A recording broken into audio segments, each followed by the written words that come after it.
Hi, everyone. On today's podcast, we're joined by EBB childbirth class graduates Hopey, Fink, and Ben Levin about how they navigated a change in plans at 41 weeks and had an empowering hospital birth experience.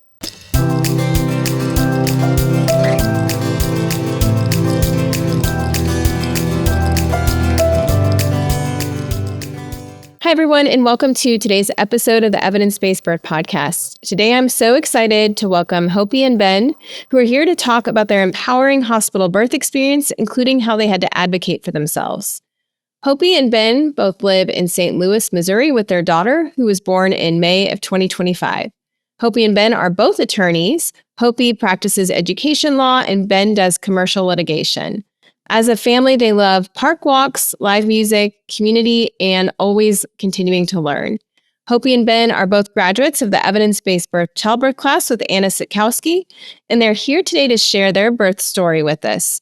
Hopey and Ben, welcome to the Evidence-Based Birth Podcast. Thanks. It's so great to meet you, Rebecca. Thanks so much. So I was wondering if you could just take us back to the beginning and how you found out about evidence-based birth. Sure. We actually got connected through our doula, Anna, who also is an instructor for evidence-based birth. So they're part of actually a doula collective. So Anna wasn't the one who ended up attending her birth, but we took the class with her. Also had come recommended from a friend. So that's how we kind of had initially been connected with our doulas. But it worked out really well because we had been doing the pre-meetings with our doulas, and then the class kind of flowed pretty naturally from that. We did it over Zoom. And so it was great to connect with other people kind of on the same stage. And what led you both to even consider hiring a doula in the first place? It was something that had been on my radar for a while. I had a friend a while back who was interested in becoming a doula, and so kind of learned about it from her, I think. And the more that I read and learned, it seemed like a really great asset for the birth that I was wanting to have. Is that something that was on your radar early? I know we talked about it pretty early on.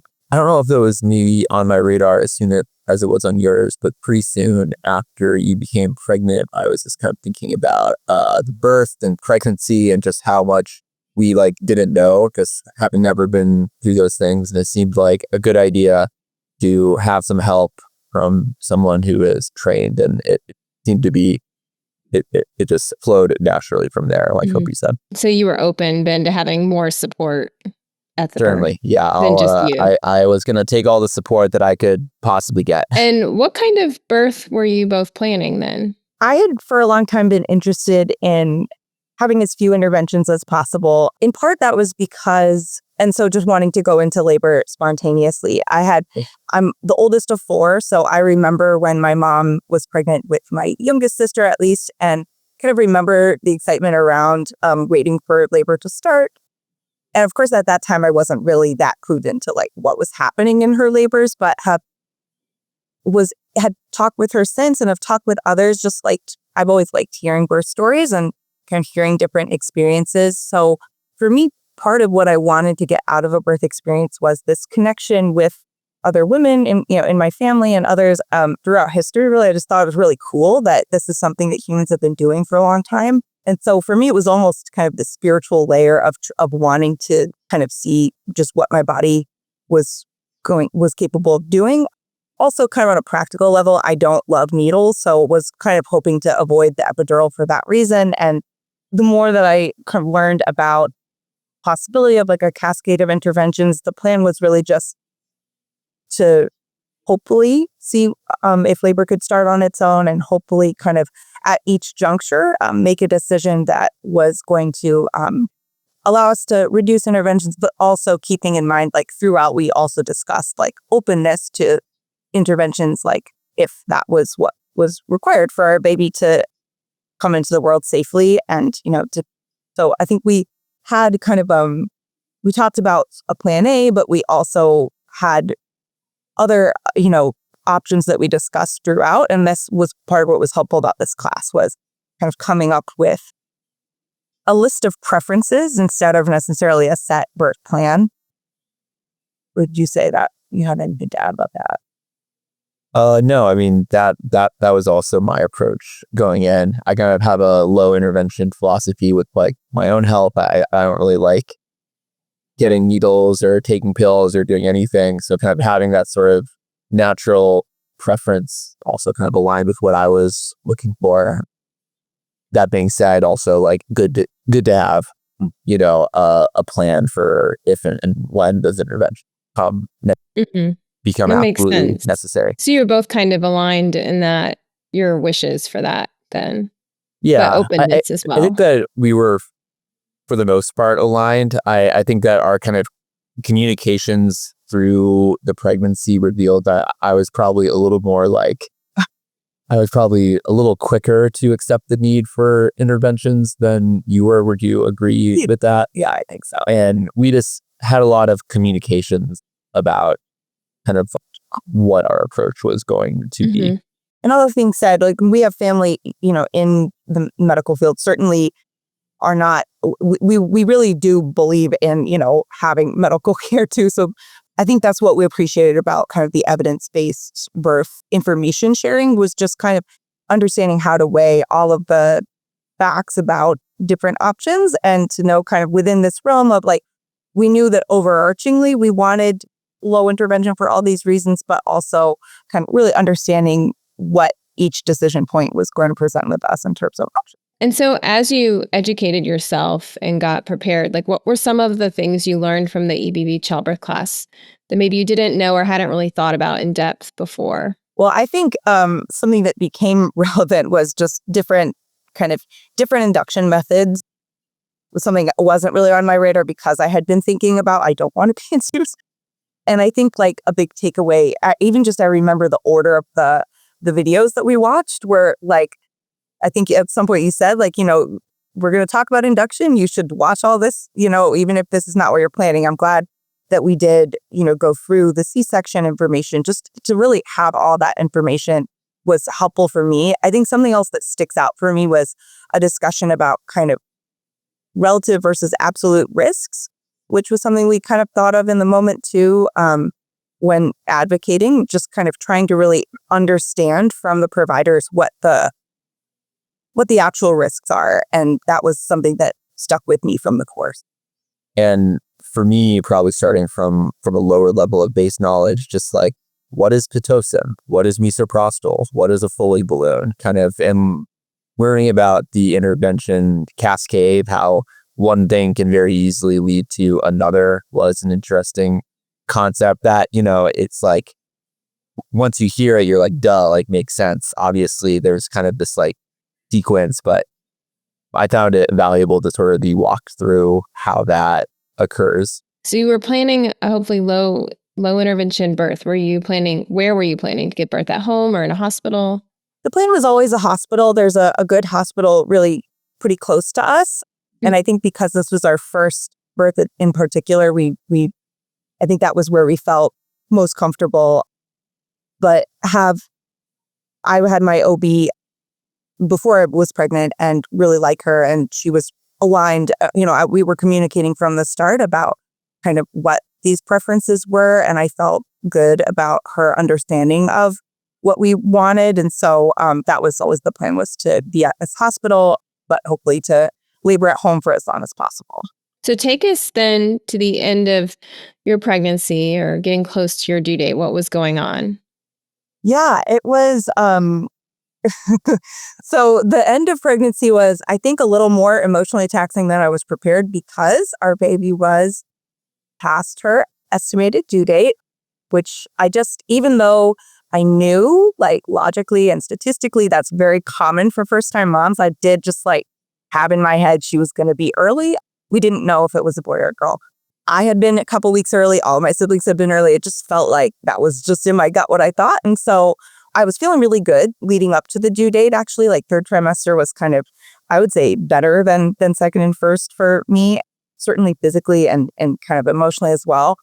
But as we got closer to the due date, I was starting to get nervous just about kind of the lurking conversation about induction. My OB had agreed that going past 41 weeks was something she was comfortable with, which I appreciated, but I knew that at some point that would be a conversation. And kind of just as we were getting further and further past the due date, just knowing that like we would have to maybe make some decisions at some point, the other kind of layer to this was that her due date was May 20th. And so Memorial Day weekend was a few days after her due date, and my family had all rented an Airbnb in town. They live out of town. So they'd all come in town thinking, oh, we'll probably get to meet the baby. And oh, no. yeah, that weekend came and went. They all had to leave town and she still wasn't here. So that was pretty brutal. Some added pressure you probably didn't need. Yeah, exactly. It's like, I don't regret that they came, but they did all come back. Like they had to come back, 10 days later or whatever.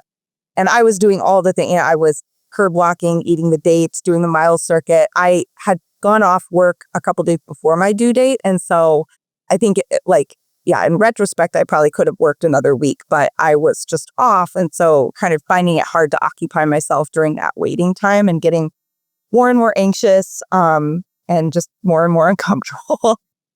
So that was, kind of how the end of it was going. I know from your perspective, you were... Last ideas were rough. Yeah, it was hard. It was like waiting around and we were just kind of like stressed. Family came, the family left. It was like, is this ever going to happen? You had one comment in like the last couple of days where you're like, it feels like I'm as far away from having this baby as I was in high school. And like, that is like how it felt. It was like, even though it's not true, it still feels that way. Yeah. Yeah. Like it could happen anytime, but because you don't know when it's going to happen, you're like in this limbo space. Yeah. It's very much a limbo. And then it happened. So, yeah. Well, and the other relevant part of that was that as we went further and further past the due date, I was just having really a hard time sleeping, which throughout pregnancy and really even before, I've always kind of been a rough sleeper. And in pregnancy, it just got really bad. By the end, I was just waking up constantly to go to the bathroom, and I was just really uncomfortable. And then kind of this added layer of the waiting and the anxiety there was really wreaking havoc on my ability to get through the night. So I think at 40 weeks, 5 days, I was really uncomfortable, didn't really sleep at all that night. And then at 40 weeks, 6 days, I was up in the middle of the night with what I thought were contractions. And so just kind of this mind game with the sleep was definitely factored into how the labor played out as well. Yeah. So what happened? Did you have the induction conversation with your OB? Like what happened next? So we had an appointment at 40 weeks where the plan was just, let's keep coasting. Let's see. We didn't talk about induction at that point. And we had another appointment at 41 weeks. So this is where like the night prior to that, I had started getting contractions and I didn't know if it was prodromal labor. I had been having a lot of Braxton Hicks and kind of some mysterious, like some contractions that I wasn't really sure what to make of them. And so that night I started timing them. They were getting closer together. I felt like, wow, this is really it. And was getting really excited, kind of let Ben sleep a little bit as I'd heard people say to do. And then kind of excitedly told him, I think I'm in labor. And then kind of as the sun was coming up, the contractions started just sort of petering out. We had an appointment already on the schedule to go see our OB in that afternoon. And we decided, okay, well, we'll just go to that appointment and kind of see what she says. When we got to the appointment, we had an NST. We had been having those and that was perfectly fine. But when they took my blood pressure, I had a couple of slightly elevated blood pressure readings. So it was really, and I forget the exact number, but it wasn't like the low end of high. Yeah, scary high, but it was in that higher zone. With that combined with the fact that I was at 41 weeks, that was when at that appointment, my OB was like, okay, we should talk about having this happen sooner rather than later because of this high blood pressure. And that was really a bummer. In some ways, it was like, because I knew we were at some point going to have this conversation, it was almost relieving just to know that we were having the conversation, at least in some way. And to know that blood pressure was a part of it that pushed us toward, okay, we agree, we should probably go in. And we discussed being able to go home and try to sleep a little bit. So basically, this was in the early afternoon, and we scheduled to go into the hospital at 9 p.m. So in the meantime, we went home. I tried to sleep. I actually checked my blood pressure at home a couple times as well, just hoping really to see if there was going to be a change. And I did get another high reading there. So it kind of felt like we had we had a lot of information to make the decision, which I felt good about. Doing that extra blood pressure check just gave us that extra information where we felt like, okay, this probably does make sense. And also in that time, I came home and I like pulled out my evidence-based birth like booklet, and we started reading about the induction methods just to refresh ourselves, which again wasn't something we had been planning on. So it was nice to have like a reference to go back to when it became more relevant. When we headed then into the hospital at 9 p.m., by that point, my contractions had picked up again. And our doula said that this actually is common in early labor, that sometimes during the day they can space out a lot and then kind of at nighttime pick up again. So it's possible that what I was experiencing that night before the appointment was just like early labor, and then it kind of spaced out more during the day and then picked up again. So I don't know if it, at this point, if it was prodromal or if it was early labor, but well, your body was doing things like it was almost time. Exactly. So yeah. if you were going to time an induction for when your body was ready, it sounds like your body was starting to get there. Basically. Yeah. And actually then when we got to the hospital, the contractions were, this became relevant again because we got to the hospital and had a conversation. We got hooked up to some monitors because of the blood pressure. What the resident there was seeing as like 1 decel that the baby had. And so that raised the level of concern, and we were talking about, okay, let's do misoprostol and a Foley balloon in combination. And the way that they were talking about that was that you can actually reduce the risk of a C-section if you do those in combination. So that was the plan. We called our doula and talked about it and felt comfortable with that decision to do misoprostol and a Foley balloon. In the meantime, we were kind of waiting on a couple things. They had taken a urine sample to try to test for preeclampsia. They were getting me hooked up to the nitrous oxide, which was something I had planned on using. And by the time they were actually coming in to administer those interventions, the contractions had really picked up on their own. Oh. And so there was a second resident who came in and said that she wasn't comfortable giving misoprostol because there's a risk of like hyperstimulation in the uterus if you're already having those contractions. So on the one hand, I kind of felt good that my body was like, was doing the contractions on its own at that point, that I really was like in labor. And to this day, if someone asks if I'm induced, I'm like, I mean, I had an induction scheduled, but I was already in labor when we got you there. were in early labor. Yeah. Right. Yeah. So the second resident came in and said that they weren't comfortable doing misoprostol. And so kind of casually mentioned then, okay, so then we'll just start Pitocin. And that hadn't been part of the prior conversation where we had discussed this thoroughly with our doula and we felt like good about the plan. That kind of freaked me out. When she said that, I had been hoping to avoid Pitocin because of just what I understood about how it can kind of escalate that cascade of interventions, and also just that the contractions are often harder to deal with and could, lead to wanting an epidural when that wasn't part of my plan as well. So knowing that, sometimes Pitocin is like, can be a helpful part of the plan. It was just something we were hoping to avoid unless necessary. So when it was kind of casually mentioned as just like something that we were going to do after that wasn't part of what we had discussed, I got a little bit on high alert and kind of upset. And this is where Ben was really helpful in kind of slowing things down and trying to like really assess what the risk was. This was kind of like a pivotal point where we were trying to really understand what was going on with the high blood pressure and the possible decel. And we wanted to understand, like, if this was necessary, we were willing to do it. But if it wasn't, then we wanted to try just the Foley balloon to kind of lower just the number of interventions we were doing. I don't know if you have. And I think what we kind of realized is that there is nothing emergent happening at that moment. There's no reason we had to rush into anything. This was like after midnight. It was like 12:30 in the morning. We were already kind of tired. When the doctor mentioned Pitocin, it did kind of force us to like reevaluate where we were at. As long as the decels weren't happening like too much, and there was some question about whether the decel the doctor observed was even a decel. The nurse seemed to think that the monitor might have just been turned upside down or something that was on Hopey's belly. Yeah. And The urine sample came back and I didn't have preeclampsia. yeah, the heart rate was fine. Your heart rate was fine. The blood pressure readings, we had gotten some on the low end of high, some other that were normal, but it didn't seem like that was really escalating. So we were able at that point to just kind of take a breath and kind of figure out what made sense, which led eventually to getting the Foley balloon, which kind of carried us through into the morning.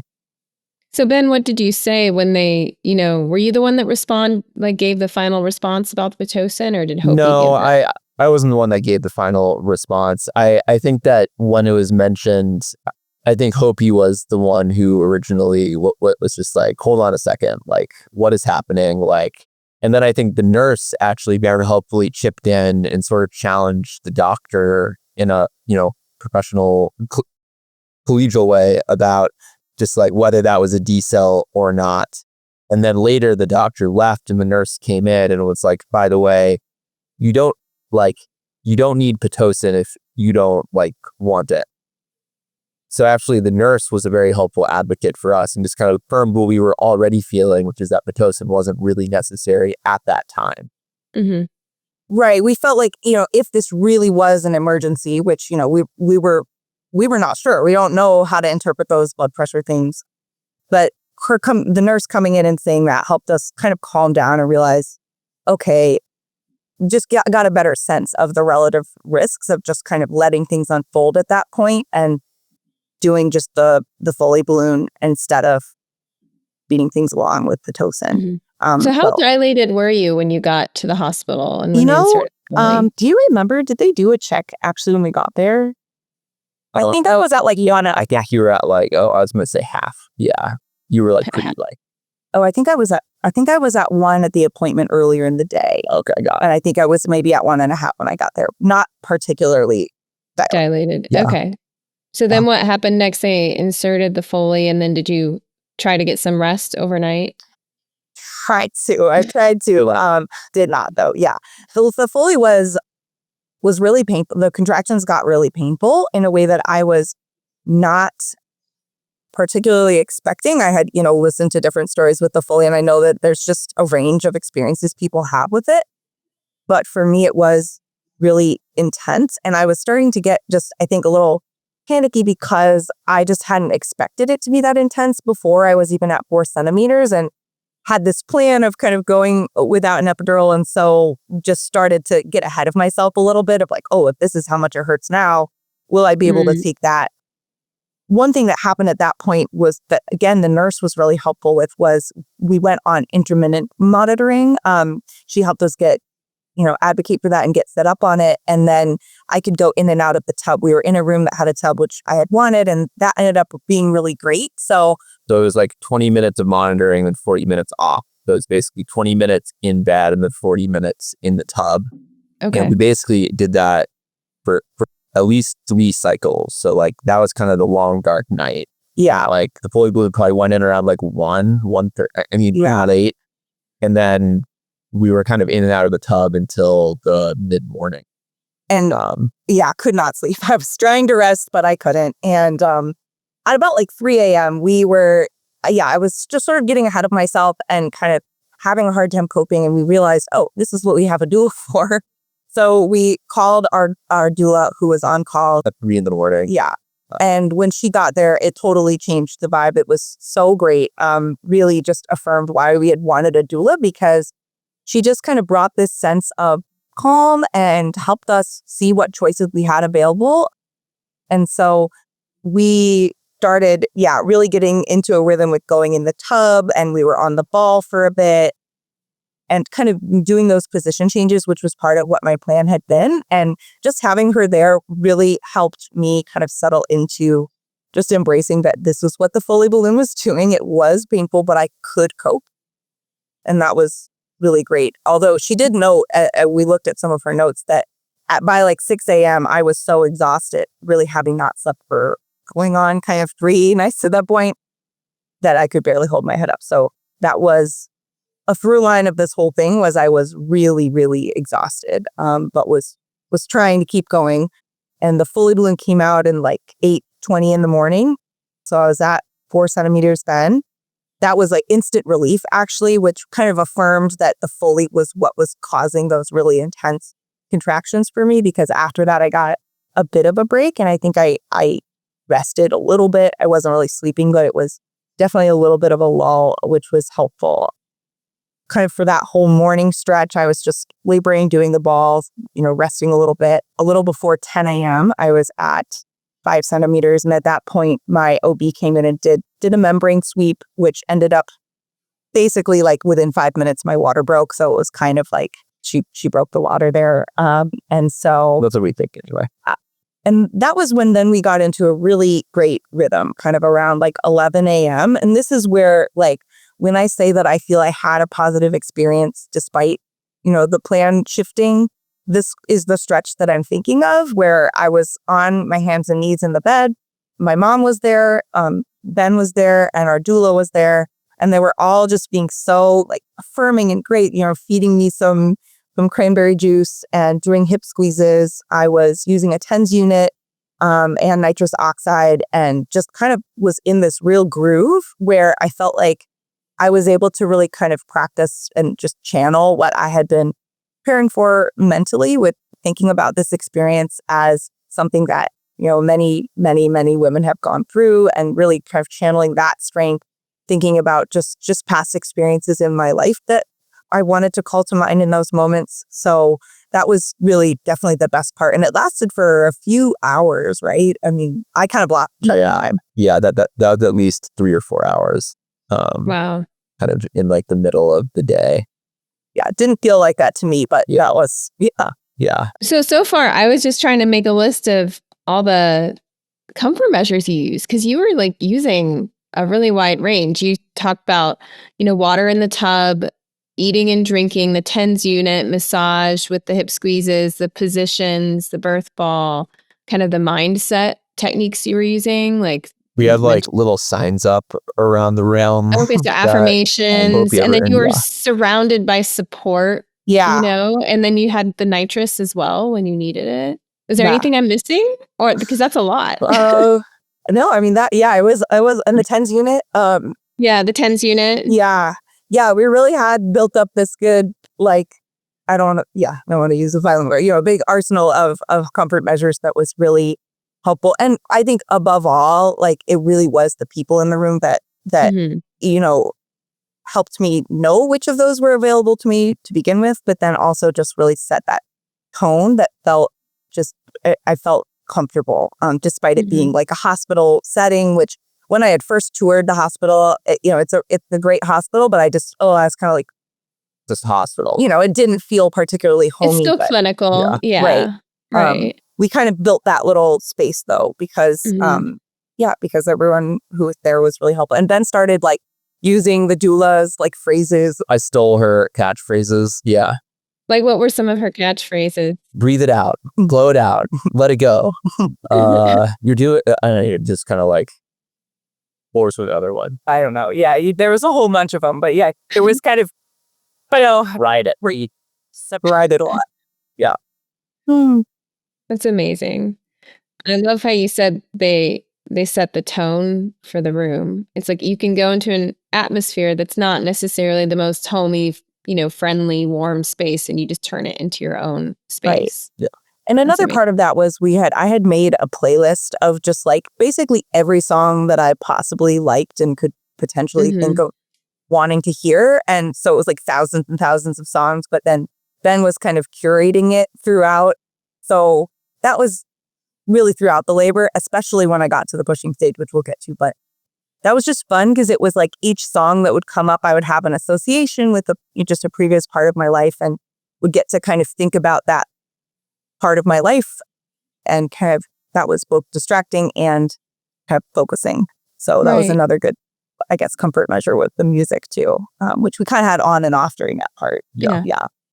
So when did your plans change again then? They changed again when, so I guess I would say during the latter part of this like really good groove I was in, it started to feel, the doula said, like, she felt like we were getting toward transition. Like, I was I threw up twice. The contractions were getting really close together. Yeah, pushing her. I kind of felt a little pushy. And in hindsight, I'm like, maybe I tricked myself into thinking I felt pushy because I knew that was a transition feeling. But it definitely was kind of feeling like we were getting towards something. And that's what our doula, and even I think the nurses were kind of starting to be like, okay, she threw up. Like, okay. And then we had at 2 p.m. got a check, and I was at a whopping 5.5 centimeters. So all of that had only dilated me 0.5 centimeter since basically the morning time. I was really effaced at that point. So I do think that maybe a lot of that work was going toward the effacement. And I mean, who knows what that labor pattern, like, what that would have looked like if woulda, coulda, shoulda, and different things. Like an hour later. Yeah. Right. But at that point, it was like, I was so exhausted at that point. I was really kind of in labor land. It was all just happening sort of fuzzily. And so the minute we got that check, that information from the check, it did seem like the decision just kind of flowed from there, just making sense that my body was just so exhausted that I probably needed to rest, and that the epidural could help me rest. And actually, our doula is the one, and she knew and really supported my goal of trying to avoid the epidural. But when she was the one who kind of voiced it after that check, was kind of like, this might be what an epidural is for. That was helpful to me too, because there was a part of me that even just like, I didn't want to let down like this plan I had talked about with my doula, and the fact that she was seeing that this might be helpful and I just really trusted her, was definitely kind of gave voice to what I was already sort of feeling after that check. And I know you talked about that moment too.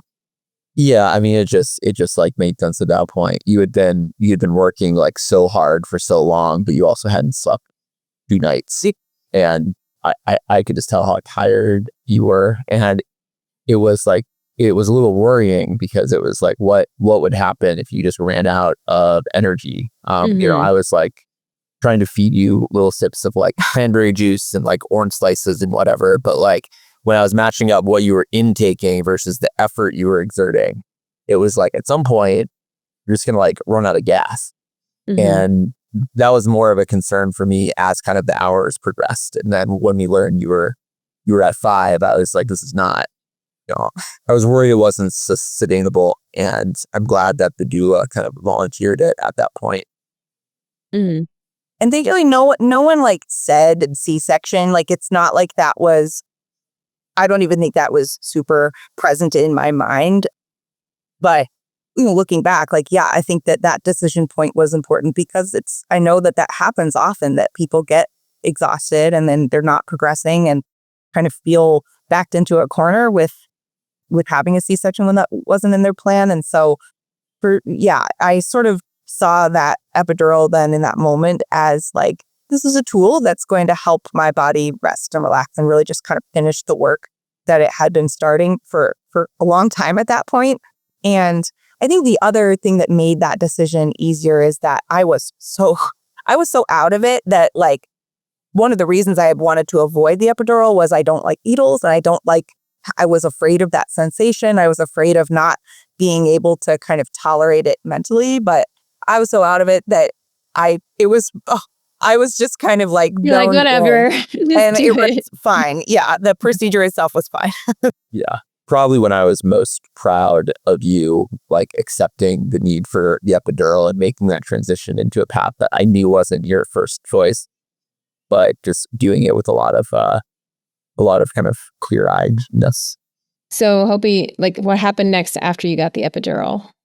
After I got the epidural, I fell asleep for about an hour, and that was great. I woke up and got checked at around 5 p.m. and was complete. So, oh my goodness. Yeah.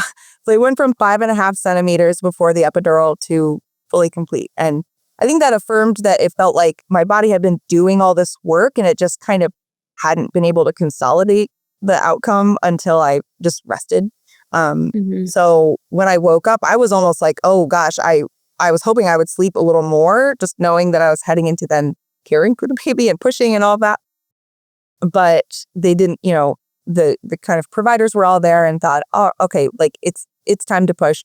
Our doula had actually gone home to try to get a little rest herself as well, because she had been up through the night, and because of that thing, Ben was also up through this whole night too. So everyone was exhausted and trying to rest, but Dana ended up coming back. And so I started pushing at about 6 p.m.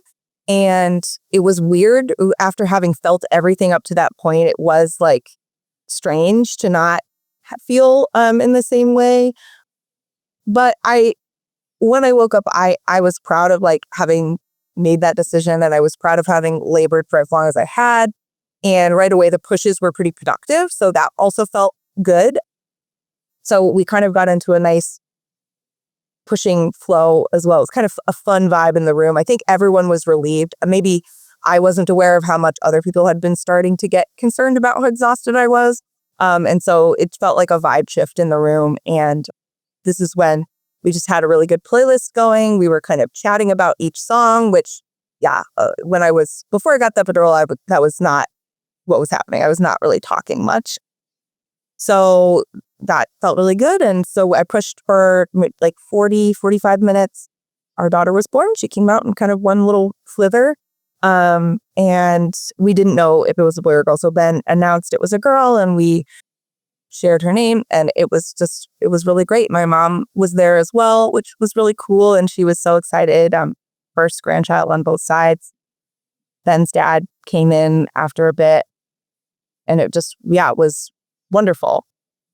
What I hadn't realized was that, like, because she was born at around shift change, it was like we didn't sleep that whole night either. Basically, we kind of had this, these really happy couple hours, and then it was kind of like, all right, here's your baby, like, take care of her. And so that the first night was a little overwhelming because I was afraid of falling asleep on her, really, when I was nursing. But really after that, I was able to rest a little bit in the hospital. And definitely when we got home, like, I had my mom around, we had some family in and out where they were able to cover some of the shifts. And I also think that at a certain point, I just realized I wasn't going to die from lack of sleep and kind of got out of my head about it. And so although we really were objectively very sleep deprived, that whole, first portion, once we had our daughter there and we were just excited that she was there and caring for her, it felt so much easier, honestly. And we've been really lucky. She's just been such a fun and easy baby. She's really her background. But she's a really good sleeper. And we didn't have too many issues with latching or feeding. I had a little shallow latch at the beginning, but pretty quickly kind of got into a good group with that too. So it's been really fun. So going back to the moment that your daughter was born, did she go straight to your chest? Yes, then she did. And what was that like when you looked down at her? It was amazing. It was strange. I think I felt almost a disconnect because of, I don't know, it felt like the pregnancy was its own thing. It was, hard at points. And it was so strange to look down and be like, oh, that was her all along. I think, like, maybe because of just like the labor had been so long and I was so exhausted for a while, it was kind of hard for me to like connect the two experiences of the free experience was really the pregnancy and the labor and then the baby that was there. But I definitely felt just so happy that she was there and so happy to have her on my chest. She kind of was squirming around and, found the breast, and we just had a really great little golden hour there with our doula, my mom, with Ben. It was just kind of felt like the whole team, the whole group that had been there with me through the labor was able to kind of bask in that. And Ben, for the moment of your daughter's birth and like the hour after, what was your experience like? What were you thinking or feeling? The hour after the birth? Yeah, or the moment of birth up through that first hour. It was awesome. Like the pushing in the birth was like the fun part of the whole experience from my perspective. But then the hour after was just really, really special. And I never been more proud of Hopey. Miriam was already such a cute, perfect baby. It was great getting to be there with your mom. My dad came in. We had some sandwiches delivered. Just felt like really nice party. It was like party time. Transition. And then the hour went by and they were like, okay, we're moving you to the postpartum. And everyone kind of left. And it was this awesome baby for this night that we were already like so tired. So it was sort of like funny how it's like they rush all these doctors and nurses in for the birth, and then they're like party, and then you're just like left with this baby. You're like, oh, like she's ours now. We have to make sure she makes it through the night, and that Hopey makes it through the night. But it was really special. So Hopey and Ben, do you have any advice for listeners who are planning on entering birth or parenthood soon?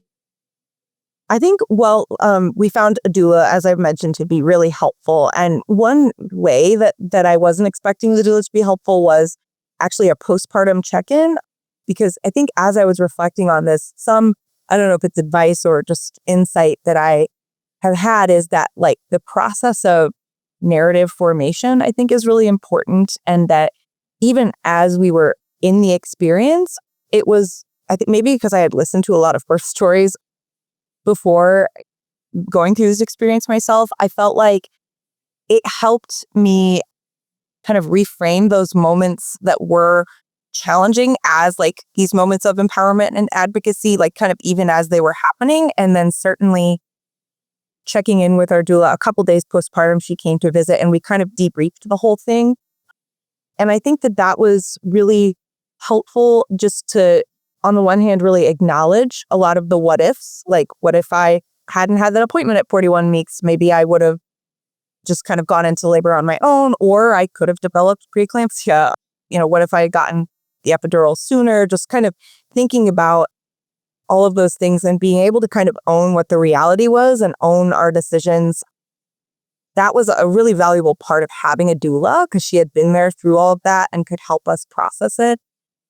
And yeah, that sort of narrative formation piece was really, I think, what has helped me have this story and kind of see all those different decision points for what they were. Mm-hmm. Yeah, I guess everything Hopey said is correct. And then, make sure that you have a plan, but also build some flexibility into your plan. I think most people don't do everything in their plan to like be prepared to be flexible. And then also just make sure you're communicating with your partner and like sharing what your hopes are, what your fears are, your expectations are. I think just like being on the same page as your birth partner is so important. And I think helped both of us. Yeah, such great advice. The importance of how you tell stories, even as your daughter grows up, and how you talk about her birth matters. And then also what you were saying about Ben, about like building wiggle room into your plans, for detours is not a bad thing. So. Right. And like, I think particularly like the epidural as a tool that's not just for pain management, but also kind of to help your body relax. That's something that I just hadn't thought of until actually a friend had mentioned it kind of right in the week before. That was part of her experience. And so kind of that permission structure, almost as I had been thinking of it, that was just particularly helpful for me. So if anyone is in that boat in thinking about the epidural, that was also really helpful. But again, it kind of goes back to stories, just having heard a friend's experience about that. And listening to a lot of people share what their experiences were really generally helped with understanding the different things that can happen and just to be prepared to understand what options can be. Again, that was also what was really helpful about the little chart in the evidence-based birth booklet. That was, what we referred to. So all of that preparation ended up being really helpful. Sounds like you were both informed and then empowered too. So amazing. Thank you, Ben and Hopey, for sharing your birth story with our listeners. I'm sure we all loved listening to your story.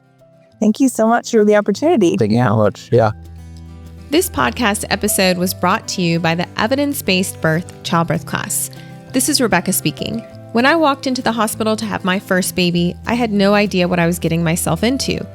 Since then, I've met countless parents who felt that they too were unprepared for the birth process and navigating the healthcare system. The next time I had a baby, I learned that in order to have the most empowering birth possible, I needed to learn the evidence on childbirth practices. We are now offering the Evidence-Based Birth Childbirth class totally online. In your class, you will work with an instructor who will skillfully mentor you and your partner in evidence-based care, comfort measures, and advocacy, so that you can both embrace your birth and parenting experiences with courage and confidence. Get empowered with an interactive online childbirth class you and your partner will love. Visit evidencebasedbirth.com/childbirth class to find your class now.